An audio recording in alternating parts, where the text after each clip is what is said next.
Mesdames et messieurs, les journalistes, bonjour.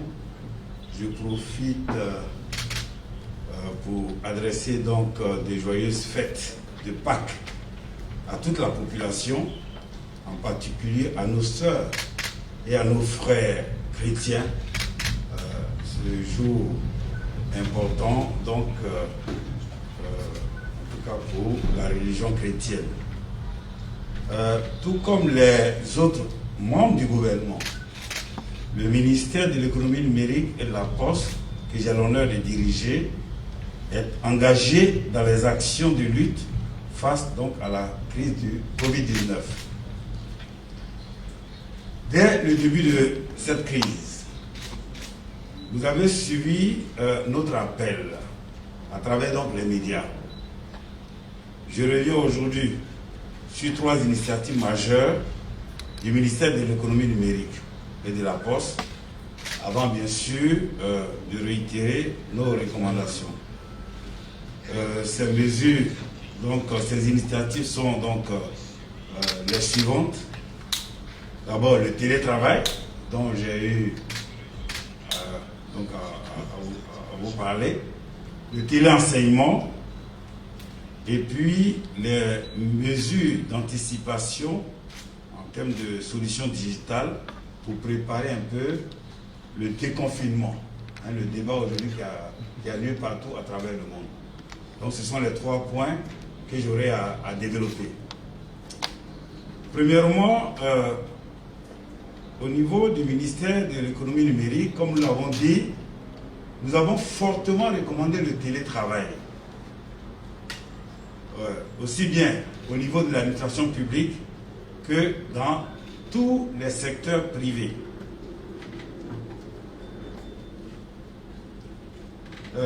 Ces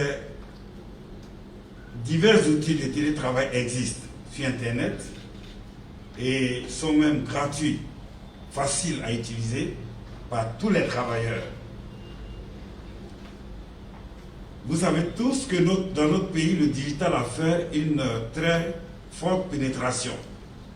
Sur 24 millions de nos concitoyens, il y a plus de 34 millions de numéros. Plus de 34 millions de numéros. Cela montre que nous avons une pénétration qui est autour de 140%.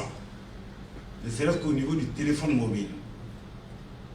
Et sur ce chiffre, le nombre d'utilisateurs moyens d'Internet est de 16 millions d'utilisateurs presque au quotidien, ou au moins de manière hebdomadaire, ceux qui au moins vont prendre la data pour diverses raisons, Facebook, etc. etc. Chers concitoyens, le mobile, l'Internet et le digital sont donc une opportunité pour nous de lutter contre cette pandémie, à l'image de tous les grands pays développés. Avec le télétravail, nous pouvons décongestionner tous les bureaux en restant chez nous, en produisant comme d'habitude. Le gouvernement lui-même a donné l'exemple. La semaine dernière, vous avez vu certains de mes collègues autour du président de la République dans la mythique salle du Conseil des ministres. Vous avez pu suivre aussi que tous les autres ministres qui, pour les raisons de respect des normes, ont dû rester à leur bureau, ont pu participer au débat sans rien perdre. Cela grâce donc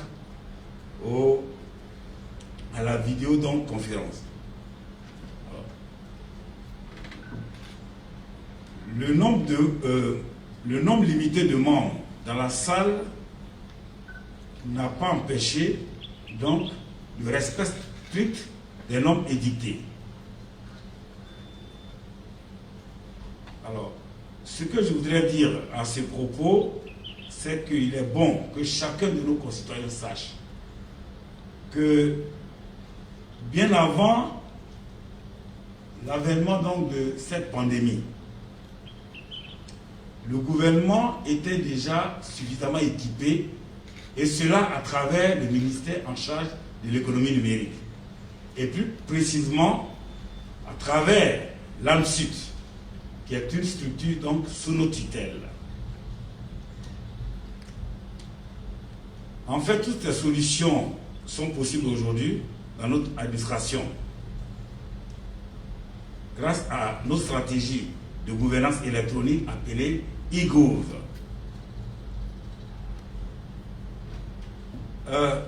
Comme je l'ai dit,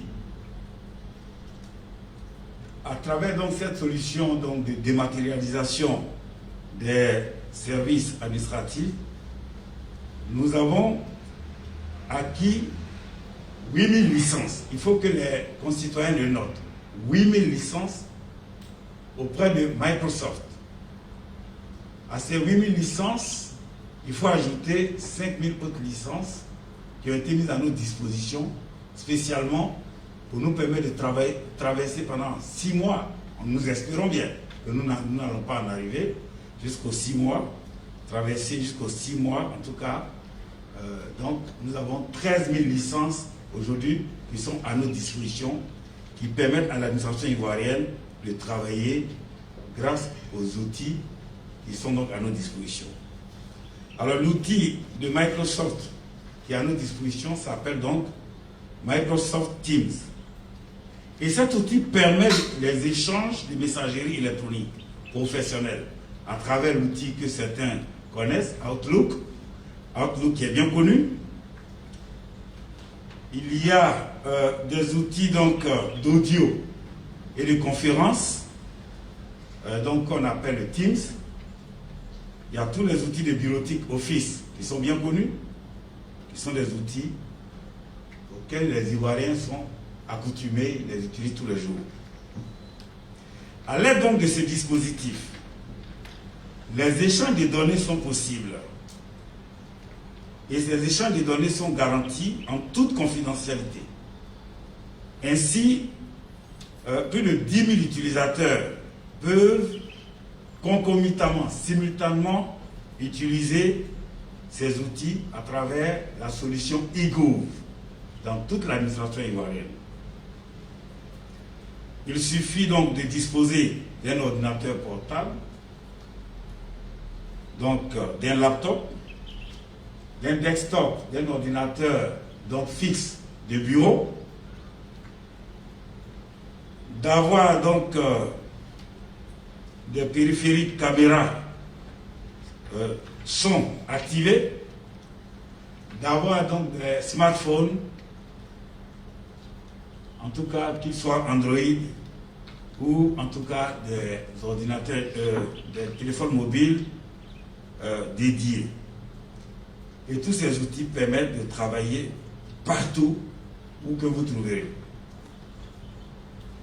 L'outil Teams respecte ce qu'on appelle le RGPD, c'est-à-dire que les règlements généraux pour la protection des données à caractère donc personnel, car il est totalement sécurisé. C'est très important, parce que beaucoup pourraient se demander, mais comment travailler à distance si les données à caractère personnel ou certaines données peuvent se retrouver sur la place publique? Je vous rassure, l'outil Teams, qui a donc acquis par le gouvernement, remplit donc tous ces standards. C'est le lieu pour moi, chers concitoyens, de dire à nos frères ou sœurs que nous avons, à travers le ministère de l'économie numérique, tous ces outils qui sont sous-utilisés. Et cela n'est pas normal, puisque la Côte d'Ivoire s'acquitte chaque année des frais de licence auprès de Microsoft. Je voudrais donner un numéro ou des numéros. Le 22 52 20 20. Je répète, 22 52 20 20 ou le 22 25 33 80. 22 25 33 80 ou pour ceux qui sont donc sur le net, peuvent écrire à support@igouv.ci. support@igouv.ci pour s'adresser donc à l'ANSUD qui suit ces dossiers. Et les outils de télétravail seront mis à leur disposition. Face donc à la pluralité des solutions de télétravail et même aussi tenant compte des normes de sécurité, en tant que ministre de l'économie numérique, je recommande fortement l'utilisation de la solution Teams, donc de eGov. Et non seulement je recommande cet outil, mais j'ai envie de dire que je recommande exclusivement cet outil. Exclusivement cet outil. Il ne faut pas prendre un autre outil pour des raisons donc de confidentialité. Cela dit, évidemment, tous nos concitoyens que nous suivons qui sont du secteur privé vont se dire, mais quid de nous autres? Sur Internet, vous avez beaucoup d'outils de télétravail. Je ne ferai pas de publicité de marque dans le digital, mais les DSI qui sont du secteur privé ont certainement anticipé parce qu'à leur niveau, il y a la notion de productivité. Ils savent qu'il y a beaucoup de solutions de télétravail qui leur permettront donc de travailler. Avant de terminer sur ce premier point sur le télétravail, nos concitoyens qui nous suivent depuis l'intérieur du pays vont se dire, mais est-ce que ce ne sont pas des solutions pour les élites d'Abidjan? Est-ce que ces solutions sont aussi à notre portée? J'ai envie de leur dire que vous soyez dans un service déconcentré d'un ministère, c'est-à-dire un directeur régional, que vous soyez dans une direction départementale, que vous soyez responsable dans une direction, un chef de secteur dans une sous-préfecture, d'un ministère, d'un grand ministère à l'intérieur du pays, oui, je vous dis, il vous est possible de profiter des mêmes outils. Parce que quand je donne le chiffre de 13 000 administrations, c'est dire que les licences peuvent être exploitées dans 13 000 administrations différentes. Il faut bien noter ce chiffre.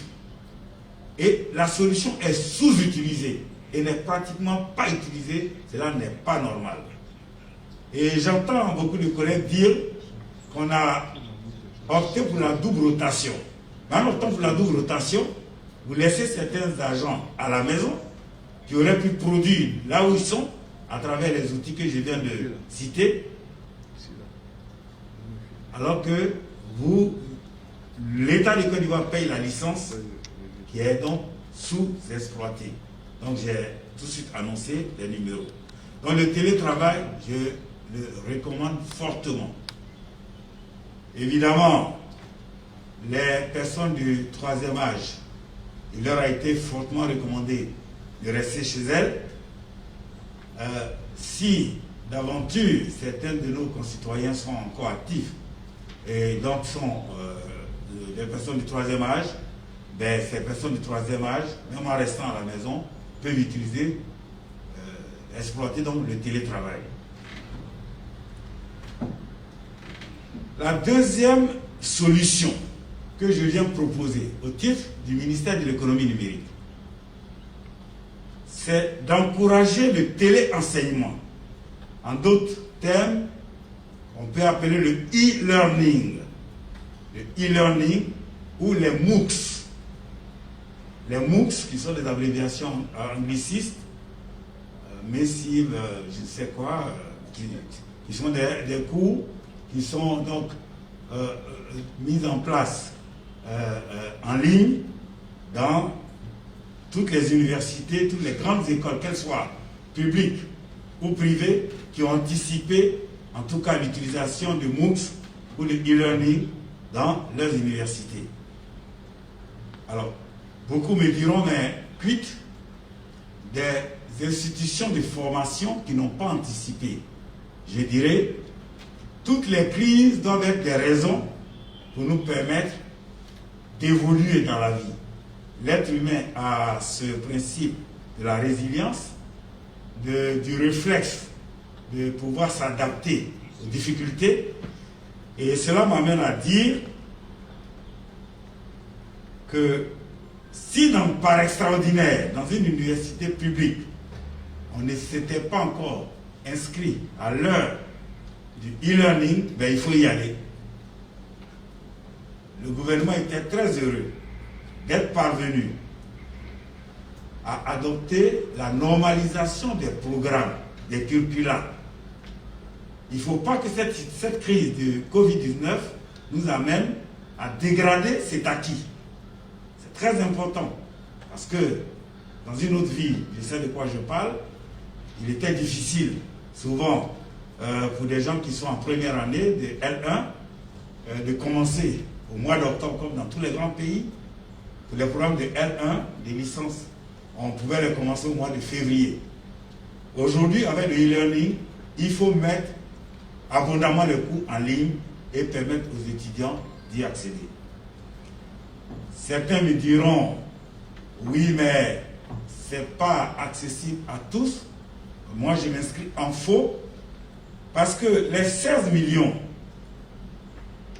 d'Ivoiriens que j'ai annoncé tout à l'heure, je peux affirmer, sans du tout me tromper, que les 100% des étudiants font partie de ces 16 millions d'Ivoiriens qui au moins utilisent Facebook.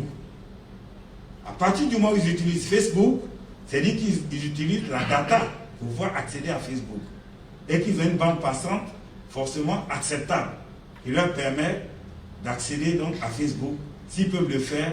Donc, dans les universités publiques, on doit pouvoir mettre en ligne des cours. Évidemment, dans les universités privées, dans les grandes écoles privées, comme elles sont dans une logique de compétition d'entreprise, je n'ai pas de doute, il faut aller vers le téléenseignement, vers le e-learning, pour que nos enfants ne perdent pas donc les programmes. C'est le lieu pour moi de féliciter ma collègue, Madame la ministre de l'Éducation nationale, qui a anticipé et qui avait commencé un tel programme avec certaines écoles, qui vient de généraliser la mesure à travers la RTI, que je salue au passage, qui donne des cours à travers la télévision nationale. Mais j'ai envie de dire que s'il est difficile de programmer concomitamment tous les cours en e-learning, il faut mettre un accent sur un certain nombre de niveaux.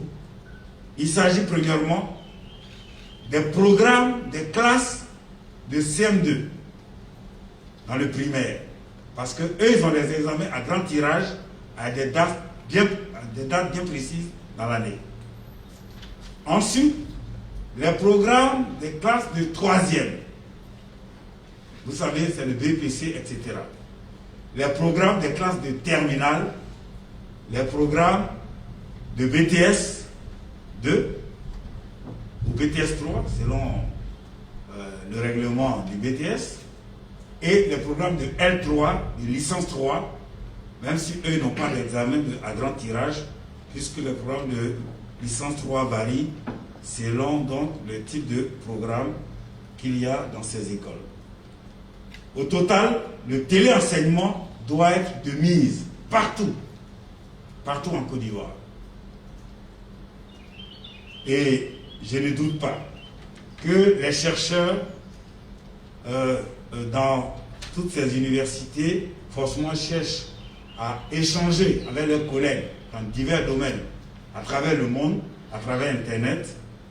Si l'Internet était utilisé dans le cadre d'échange de programmes ou de données, dans le cadre des recherches sur nos campus, ben, il faut les reconvertir aujourd'hui pour le téléenseignement très très fortement.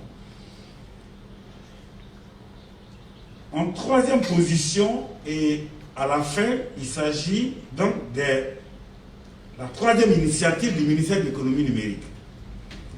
Cette initiative, c'est une initiative d'anticipation.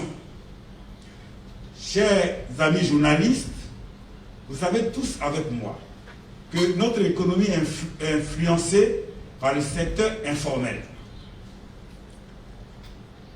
Qui dit secteur informel, qui représente peut-être 60%, 70% des acteurs de terrain, dit que nous ne pouvons pas demeurer dans cette situation de crise trop longtemps.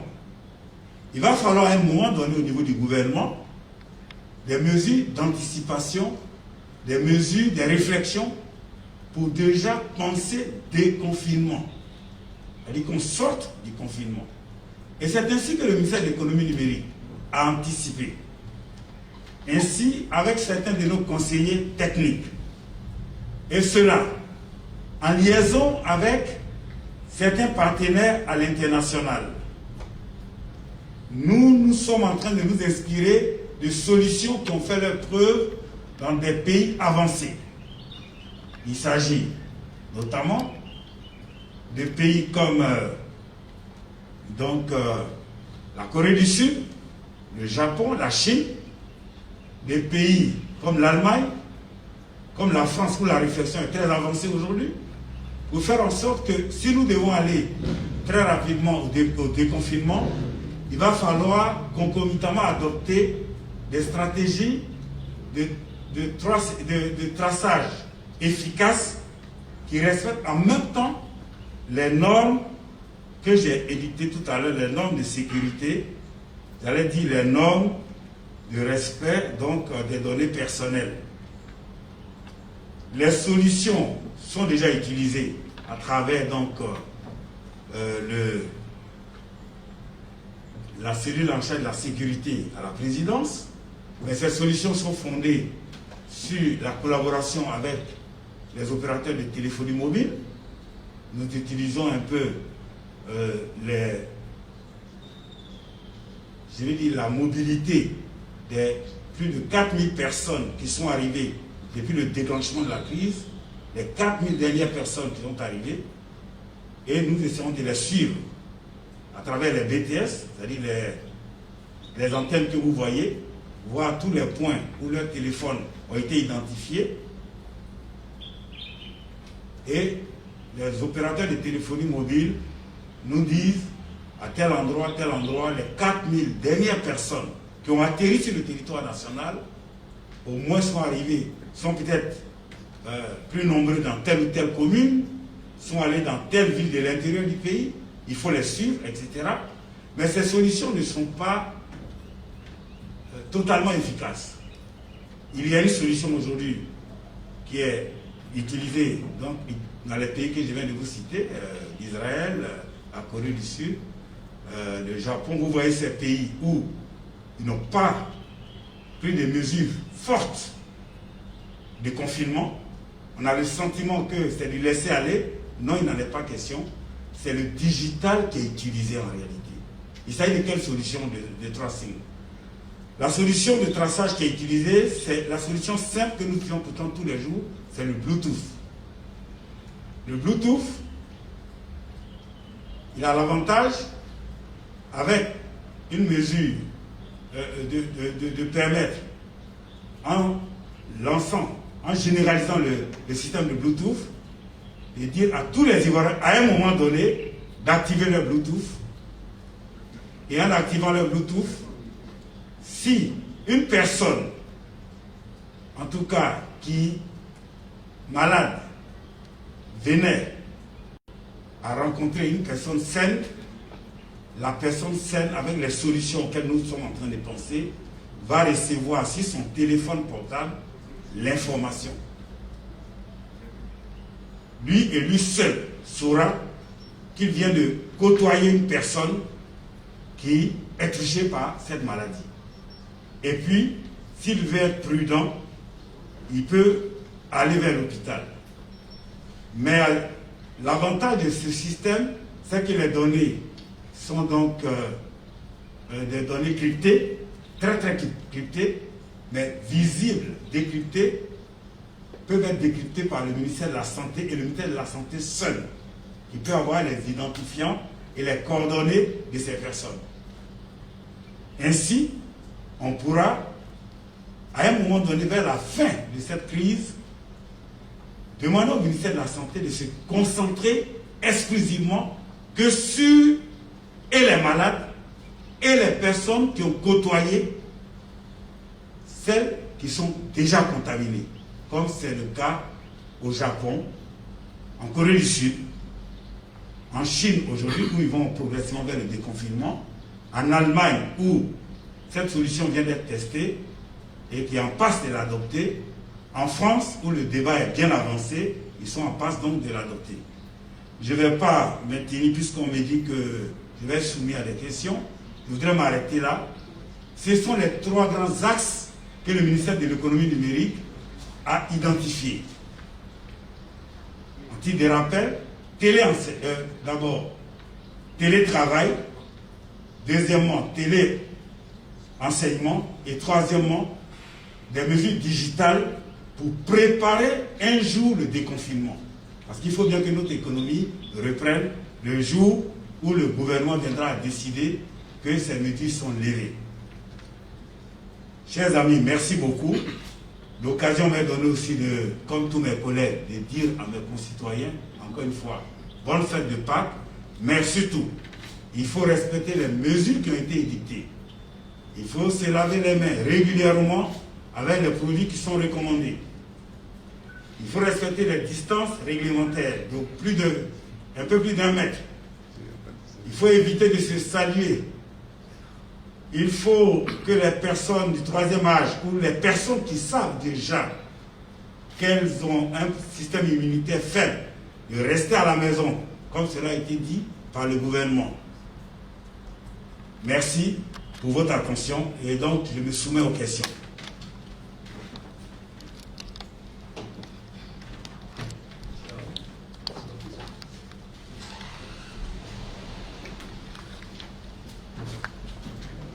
Merci beaucoup, Monsieur le ministre, pour le rappel des consignes sanitaires, sécuritaires.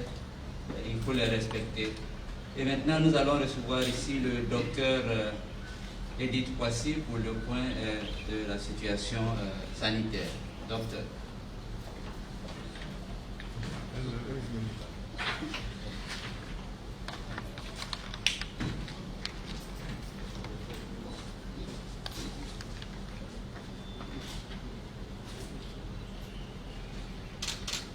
Monsieur le ministre,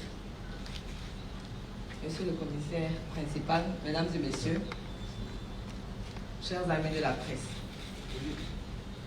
compte de la situation de la maladie à Covid-19 au 12 avril 2020. La Côte d'Ivoire a franchi depuis hier la barre des 500 cas, elle a même dépassé.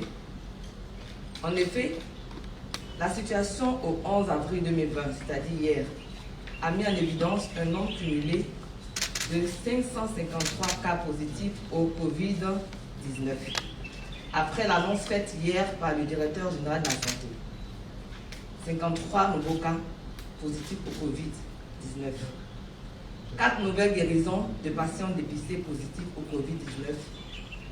Et le nombre total de patients guéris, 58. Malheureusement, un nouveau décès a été enregistré. Il s'agit d'un jeune de 36 ans. Ainsi, le nombre total de décès est de 4. La situation devient préoccupante au regard du rythme de propagation de la pandémie dans notre pays pendant cette phase d'ascension annoncée par les experts. Nous devons donc redoubler de vigilance et respecter scrupuleusement les mesures barrières préconisées par le gouvernement qui sont les seules efficaces actuellement pour se prémunir contre la maladie et rompre avec la chaîne de propagation du virus. Le Grand Abidjan constitue toujours le point névralgique de cette pandémie dans notre pays et le reste du pays demeure toujours à risque. Le ministère de la Santé voudrait rappeler ce qui suit. Le virus inquiète à cause de son fort potentiel de contagiosité et de sa dangerosité. Aucun continent, aucune catégorie sociale n'est épargnée. Cependant, la prévalence de la maladie et son impact est plus marqué chez les sujets âgés ou vulnérables.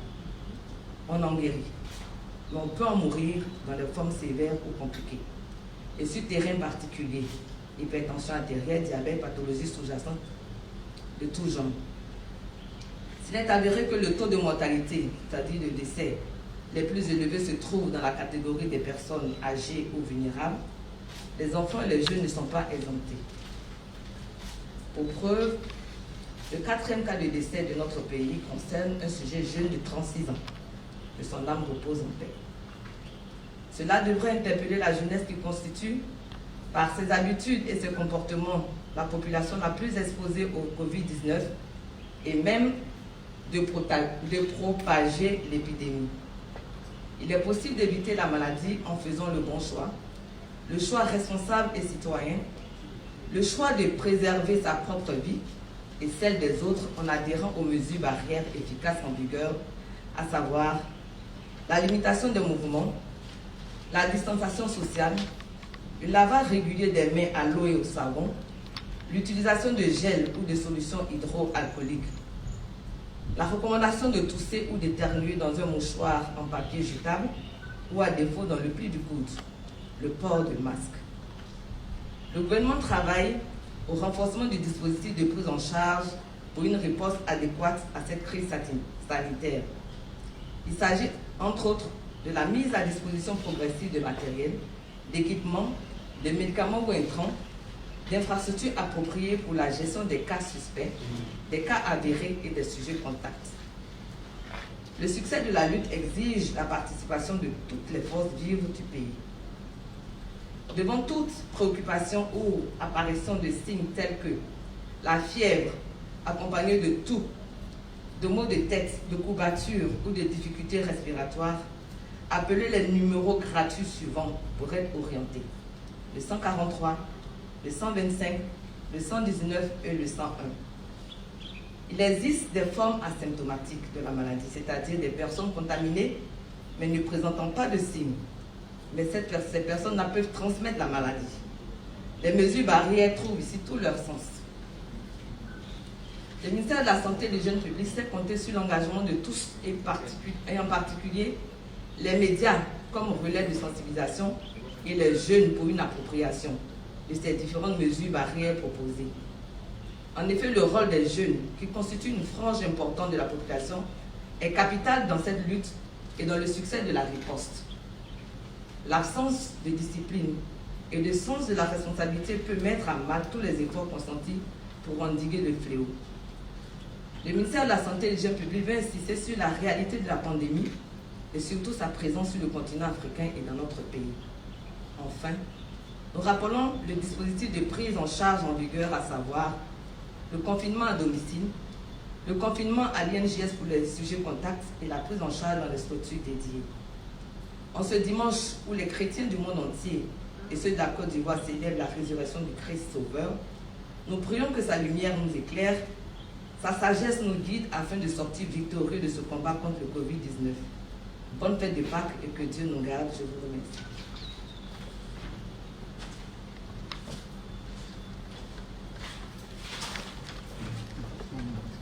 Merci beaucoup, Dr Kwasi, pour ces adresses indiquées, ces numéros verts que vous venez de rappeler, à savoir le 101, le 119, le 125, le 143. Je signale également que pour ceux qui veulent faire des contributions, des suggestions, poser des questions, il y a à votre disposition des emails, des téléphones, le numéro de téléphone WhatsApp pour le email info-covid19@gouv.ci. Je reprends pour ce email info-covid19@gouv.ci. Et vous avez également un numéro de téléphone WhatsApp où vous pouvez apporter des contributions, poser des questions. Le 66, le 22, 22, 22. 66, 22, 22, 22. Et vous avez également la possibilité d'envoyer des SMS gratuitement, bien entendu, au 113 et au 13 66. 113, 13 66. Avec bien entendu ces numéros verts qui viennent de vous être rappelés, le 101, le 119, le 127, le 125, le 143. Et maintenant, pour le point de vue sécuritaire, pour la protection des Ivoiriens le soir au moment du couvre-feu, pour les mesures d'interdiction de voyager en dehors du Grand Abidjan, qu'en est-il, mon commissaire principal?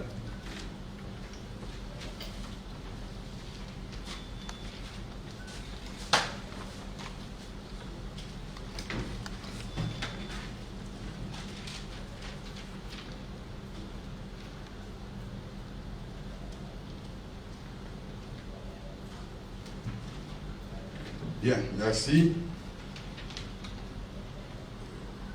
Excellence, Monsieur le ministre de l'économie numérique et de la Poste, cher aîné, Madame la représentante du ministre de la Santé, Monsieur le directeur, Messieurs et Dames les directeurs de cabinet, Messieurs les directeurs généraux, chers amis de la presse nationale et internationale, je voudrais au 19e jour du point de la mise en œuvre de l'état d'urgence et des mesures subséquentes décidées depuis le 23 mars par le président de la République et au nom du ministre de la Sécurité et de la Protection civile, vous faire le point suivant. D'entame de propos, au nom donc de Monsieur le ministre, comme je le disais, je voudrais donc adresser mes vives reconnaissances et gratitude distinguées à tous les éléments de nos forces sur le théâtre des opérations en cette période de week-end pascal. Naturellement, vous avez dû apprendre qu'ils ont redoublé d'efforts pour mettre le grappin sur tous ceux qui, hier, sinon depuis vendredi, ont tenté de contourner les corridors sécuritaires et sanitaires installés aux sorties du Grand Abidjan. Le point du jour, donc la nuit du 11 au 12, se présente comme suit. Interpellé 33, Abidjan 0, intérieur 33. Personnes assistées pendant donc le couvre-feu, 21 personnes, dont 10 à Abidjan et 11 à l'intérieur du pays. 17 donc pour urgence sanitaire et 4 pour assistance à entreprises dont les activités sont nécessaires à la continuité du service public. Au titre des engins mis en fourrière, nous dénombrons 6. 0 à Abidjan, 6 à l'intérieur du pays, 2 véhicules et 4 motos. Au niveau des corps enlevés, nous avons donc 2 corps à Yopougon et à Makori, déposés donc dans les différentes morts. Ce qui nous donne à ce jour un point global des personnes interpellées, 678, 85 à Abidjan et 593 à l'intérieur du pays. Personnes assistées, 211, 152 à Abidjan et 59 à l'intérieur du pays. Au chapitre des engins mis en fourrière, nous dénombrons 260, Abidjan 93 et intérieur du pays 167. Au niveau des corps enlevés, nous dénombrons à ce jour, au niveau d'Abidjan 34 et intérieur du pays 04, soit un total de 38. Au regard donc de ce qui précède, il me paraît fondé, au nom de Monsieur le ministre de la Sécurité et de la Protection civile, d'inviter tous nos compatriotes, surtout ceux qui seront encore tentés de contourner les consignes et instructions sanitaires et sécuritaires édictées par le gouvernement ivoirien dans le cadre de cette lutte, les inviter à s'y méprendre, parce que nos forces, engagées solidairement, police, gendarmerie, FACI, eaux et forêts, douane, toutes les FDS restent vigilantes pour que rapidement et assez rapidement cette pandémie sorte de nos frontières. Je vous remercie.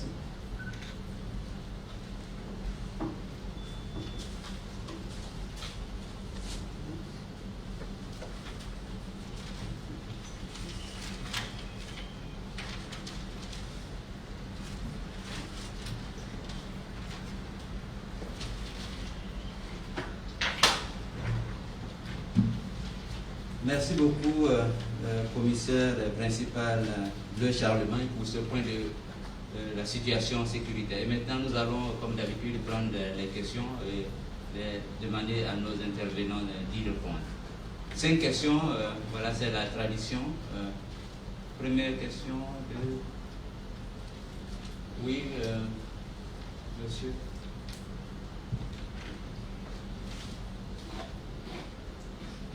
Bonjour, je vous remercie. C'est pour la tribune de Genève. Donc aujourd'hui, il y a, je crois, vous avez dit 500, on compte 533 cas en Côte d'Ivoire, hein, c'est ça? Est-ce qu'il est possible d'avoir des détails sur ces malades? Combien de malades sont hospitalisés? Combien sont dans un état grave?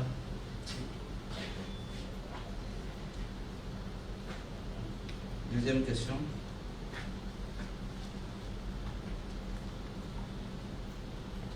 Alors je vois que les interventions ont été précises, bien appréciées, et qu'il n'y a pas de questions.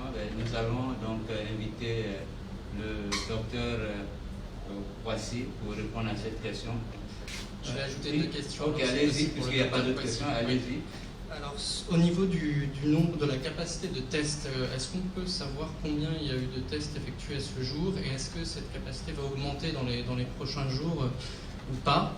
Et enfin, j'ai une dernière question sur l'évolution de l'épidémie. Je voudrais savoir ce que vous en pensez aujourd'hui. Est-ce qu'il y a eu des prévisions qui ont été faites sur la possible avancée de cette épidémie? Est-ce qu'on sait si la courbe va augmenter, si dans les prochains jours elle va réduire? Voilà, on voudrait avoir plus de détails à ce sujet si possible. Merci beaucoup.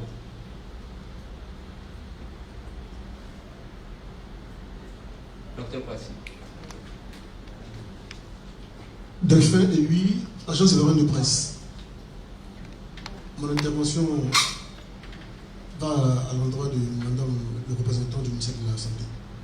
Alors, docteur Kwasi, le ministère a donné des sites de confinement pour des personnes qui seraient testées positives. Alors, d'où vient-il que des patients se retrouvent dans des cliniques privées? Est-ce que ces patients-là échappent-ils au contrôle du ministère de la Santé? Et ces mêmes cliniques, nous apprenons, dans le cadre de cette lutte, ont pour projet d'augmenter les prix de prestations. Est-ce que le ministère en est saisi? Si oui, qu'en est-il? Voilà, des questions essentiellement adressées au ministère de la Santé. D'autres questions, ça va être c'est la dernière série de questions. Voilà, docteur Kwasi, s'il vous plaît.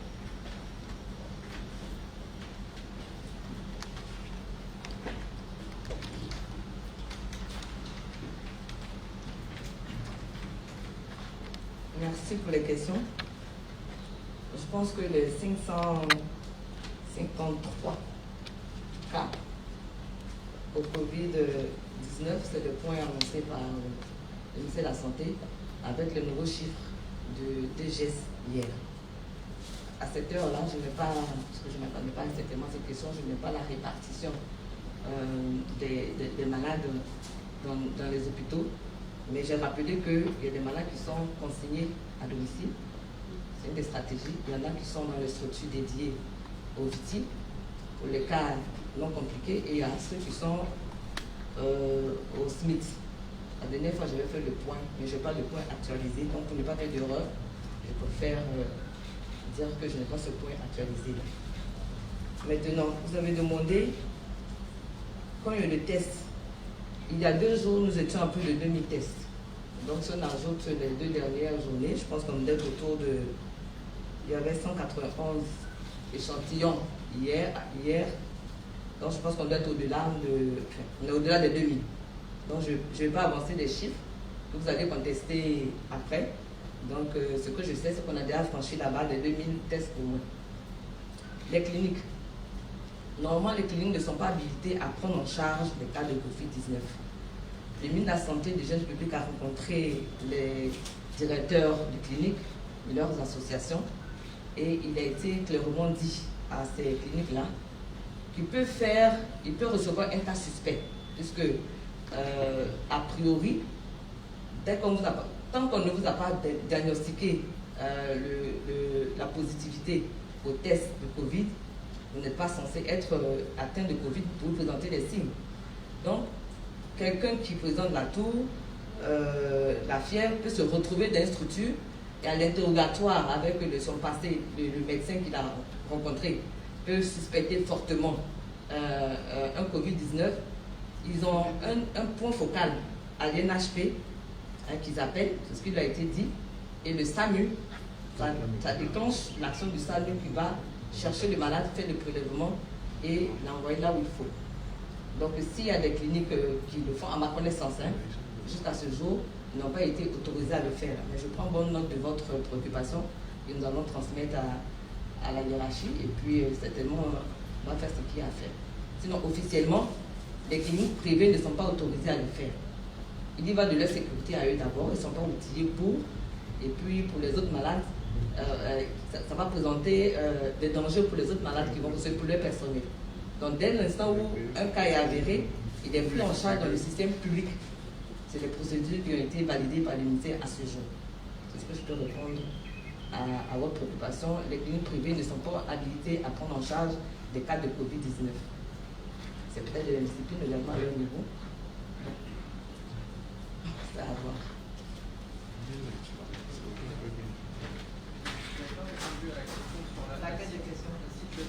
L'analyse de la situation à ce jour de l'épidémie, la courbe, est-ce que vous trouvez que les cas augmentent très rapidement? Est-ce que vous trouvez que c'est encore contenu? Est-ce que ça va exploser dans les jours à venir? Est-ce que vous avez travaillé sur ce sujet, s'il vous plaît? J'ai dit dans mes propos que nous étions en phase ascendante de l'épidémie. Donc on peut s'attendre à toutes les éventualités si les mesures barrières préconisées par le gouvernement ne sont pas respectées. Et si les mesures barrières sont respectées, nous allons aller progressivement à rompre la chaîne de contamination. Donc la progression peut être mesurée en ce moment. Sinon, dans l'évolution normale d'une épidémie, nous sommes en phase d'ascension et c'est ce que les experts ont dit.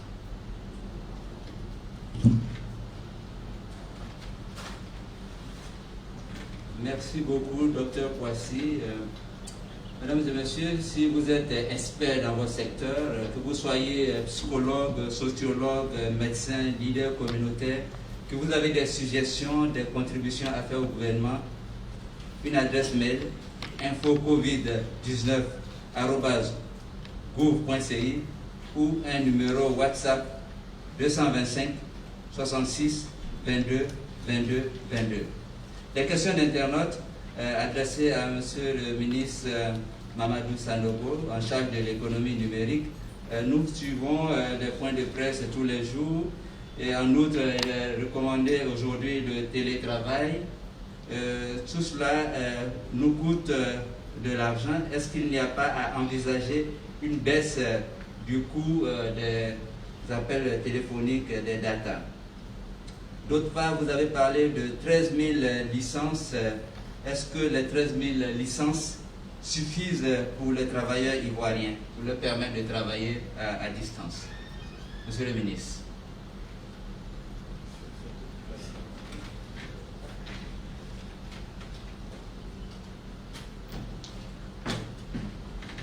Merci beaucoup. Je voudrais rassurer nos concitoyens. Déjà, il y a près de 2 semaines, déjà au cours de notre adresse, notre conférence de presse que nous avions animée, nous avions annoncé que des recommandations fortes avaient été faites aux sociétés de téléphonie mobile à l'effet que celles-ci simplifient, démocratisent l'accès donc aux solutions de télétravail, notamment à la data.